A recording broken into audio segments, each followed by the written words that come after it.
There is a taste in here that you cannot find in other vegetables. And the more you eat, the more it's become tasty and you keep on, asking for it. What this farmer in Hawaii is talking about is not a vegetable, it's a tree.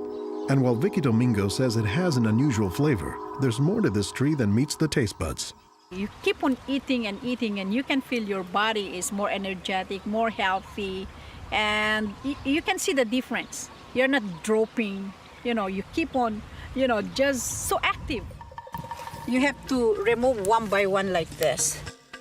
Domingo says she has grown this tree on her farm for more than 25 years.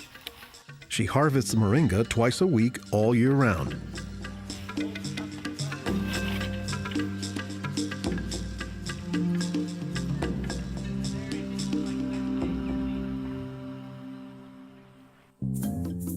Every week, Domingo sends 1,000 pounds of moringa to the mainland. The rest of it ends up here at a Honolulu farmer's market, where most of her customers have eaten it their entire lives. Well, in the Philippines, it's a third country. In other words, not a rich country. We cannot afford to go to the doctor for medicinal purposes. So we use this in our daily lives so we can have more energy, more vitamins to supplement our daily nutrition in our body. The tree is called moringa, or as the Filipinos call it, marongay. An awful lot of cultures have one or more plants that are kind of markers that people think of themselves when they think of that plant. Dr. Will McClatchy is an ethnobotanist at the University of Hawaii. He studies the ways that humans interact with plants. If you drive around Honolulu here, you'll see a lot of houses have at least one marongay in the yard, maybe a little forest of them, and that's a pretty good indicator that there's a Filipino family there. Jokingly, we say it our Filipino banner, which is our Filipino flag. Once you see this, that means, oh, Filipino stays there. Domingo says there are many nutritional and medicinal uses for moringa. All parts of the tree are usable, from the roots to the stem, to the leaves, to the flowers, and to the pod. The roots, you can use that as a tea. And then the trunk, you can scrape it, squeeze it, get the juice, put in your cut skin, and your skin will heal. Some of this may be folktale, but some cultures have used moringa as a medicinal plant for thousands of years. McClatchy says moringa is worthy of its reputation as a tree with unusual nutritional properties. Thank you. Moringa is one of these trees that is a multi-purpose plant that fulfills such a high percentage of kind of basic needs that when people get used to using it, they really can't see what it's like to live without it. And many cultures don't. Today, moringa is used as a remedy and, in essence, a multivitamin in many of the world's warmest regions. Moringa is used widely in Africa and South Asia, and it's been introduced into South America and Central America, where it's also being used. So, this is not just a plant of a single community. We were just talking this morning with one of the owners of this plantation, and he was telling me how the last time he was here, he had a handful of moringa leaves and that he worked all morning on it and felt great. Dr. Mark Olson is a botanist and a leading expert on moringa. He teaches at Instituto de Biología, Universidad Nacional Autónoma de México in Mexico City. Here, he is visiting a new moringa farm about 2 hours outside the city limits. So they've just planted these here, and soon they'll be nice and big. Olson says that while moringa can grow in places like Mexico or Hawaii, the tree is native to arid subtropical regions, places like Africa and southern India, hot places where moringa has proven its persistence. And this is a plant that really does do extraordinarily well in some of the most difficult areas, in areas that are very hot, areas that are very dry, areas where other things are very difficult to cultivate. Look at the little tuber there. This is one of the reasons it survives so well in dry areas. Also, they're storing lots of water in the wood. So that's one of the reasons this is such a remarkable tree. They don't have particularly deep roots. That's sort of a myth about moringas, that they survive because they have deep roots. No, they're storing water in their roots in their trunk. But moringa, says Olson, does a lot more than just survive, despite the tree's sometimes scraggly appearance. I don't think they're actually the most attractive tree. They're more a tree that you look at and you sort of love the way you love a scruffy friend or a scruffy dog. Because the branches sort of splay here and there, and they get burdened down with huge quantities of fruits on them. And that's actually what makes the tree so remarkable, is that it's such a generous tree. And that's because people have found multiple uses for so much of the tree, including its seeds. They're full of oil. You press the seeds, and then this wonderful aromatic oil comes oozing out, which you can use for cooking, you can use for cosmetics or lubrication or whatever. And the cake, the press cake, the stuff that's left over after pressing the seed, that is what's used for water purification. Water purification, Olson says, is especially useful in developing countries where clean water is hard to come by. But the benefits don't stop there. Some of the things I think are most exciting about moringa is, for example, the high vitamin content. There's a lot of vitamin A in the leaves. And worldwide, that's a problem. A lot of people have problems in development of their eyes because they don't have enough vitamin A. Moringa's vitamin A content, and its content of vitamins in general, has caught the attention of scientists around the world. So I started to read about moringa, and I was absolutely amazed about the richness in nutrients, in many antioxidant compounds, in vitamins. Dr. Monica Marcoux is a pharmacologist who has studied many plants. She has done extensive research on moringa and says it has significant nutritional potency. This subject is one of the topics of her recently published book, Miracle Tree.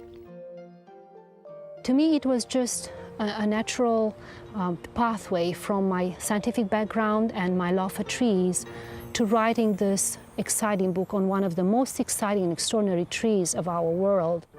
Marcoux spends much of her time looking at trees and plants, both as a pharmacologist and as an artist. While Marcoux, the nature photographer, is grabbing shots of plants, Marcoux, the pharmacologist, says she has a bigger concern. We are having an epidemic of cancer and cardiovascular diseases and many other chronic diseases. It's because we basically do not eat what we are supposed to eat. Most of the plants are famous for a particular type of nutrient, like for instance, the orange or the lemon is famous for a high content of vitamin C. The spinach, for instance, on the other hand, is famous for its iron content. Moringa is very unusual because this single plant contains a wide variety of nutrients, but also in quite very high amounts. Marcoux says this concentration of nutrients combined with low calories and low sodium content makes moringa an ideal energy food or supplement that can help offset the typically unhealthy Western diet. Many of the Westerners are also deficient in antioxidant and anti-aging substances that are mostly found in plants. Antioxidants, according to the National Institutes of Health, protect the body's cells and may prevent cancer. And Marcoux says moringa is a treasure trove of antioxidants that happen to work hand in hand. Antioxidant substances and antioxidant vitamins work together in the body. For instance, it's known that selenium works better in the presence of vitamin E. Moringa has high amounts of selenium and has also vitamin E. While many plants contain antioxidants, Dr. McClatchy says that moringa is also high in the nutrients we usually associate with meat. Moringa is well known for being a good source of leafy green vegetable protein. And you don't get a lot of protein out of many vegetable foods other than like beans and things like that. So getting it out of the leaves is really a big deal. And while there are a few other plants like soy that are protein rich, Olson says moringa is special. I have a lot of food allergies. I'm allergic to wheat, I'm allergic to eggs. Soy tends to be a fairly highly allergenic food. It causes allergies easily in many people. We think that this is because of the form that some of the proteins are in soy. They're apparently in a form that's very simple and fairly easy for the body to assimilate in moringa. According to the United States Department of Agriculture, moringa contains 18 of the 20 amino acids, building blocks of proteins that are found in the human body. And, says Marcoux, moringa is one of the few plants that contains all of the essential amino acids. Moringa contains all the 9 essential amino acids that actually we cannot produce. Their presence, but also their ratio, is very beneficial, and it is estimated that this ratio is very good for absorption and for being bioavailable to our bodies. Further research is needed to establish the bioavailability of all of moringa's nutrients. But in some places, scientific studies may be too long a pursuit and take a back seat to a harsh reality. In most of sub-Saharan Africa, any baby has a 20% chance of dying before he reaches the age of 5. In some countries, up to 40%. And even those who survive past the age of 5, up to half or more will suffer from malnourished physical and mental development. C'est des lésions de malnutrition. These are lesions caused by malnutrition around the neck and around the waist. They are dry now, but will become permanent scars. As the former regional representative for Church World Service in Senegal for 16 years, it was Lowell Fugley's mission to help local clinics develop ways to save children at risk to malnutrition.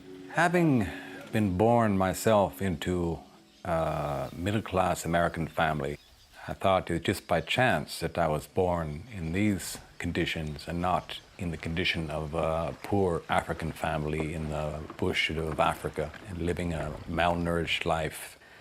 And so I have a certain obligation to share what I received. In his quest to combat malnutrition, Fugley came across moringa in the late 1990s. It contains more vitamins and minerals in various combinations than you find in any other possible vegetable. And I thought to myself, if this source of nutrition could be made available at the village level, then this could be a very effective tool in preventing malnutrition. What Fugley says he didn't know at the time was that the Senegalese people were already familiar with moringa. It was only through a Peace Corps volunteer working in forestry who told me that, oh, moringa is already growing in Senegal. Not only was it growing, the people had been using it for generations. Only they didn't refer to it as moringa. They called it nebedai, which Fugley suspects comes from the English words never die, after the tree's resilience. I ask any Senegalese, do you know the nebedai tree? Oh, yes, my mother makes a sauce from the leaves of this tree. We call it mboum. Every Senegalese knew this tree. The problem, says Fugley, was that it was prepared and used in ways that diminish moringa's nutritive contents. They boil the leaves too long, they throw out the water that is boiled in and where many of the vitamins are located, and so they lose a lot of the benefits that the leaves could provide. So Fugley went to work, both planting moringa trees and, more importantly, educating healthcare workers on how moringa can help stave off malnutrition. Regarde tonton. Regarde celui-là. Regarde tonton. Tu as vu? Non, non, celui-là même. Pour le moringa, I was trained in 1998, and right away we saw the virtues of using moringa because of its very high nutritional value. So we began using it right away on an experimental basis. après la formation, con le moringa. Healthcare workers learned to grow their own moringa trees, dry the leaves, and pound them into powder, maintaining all the nutrients.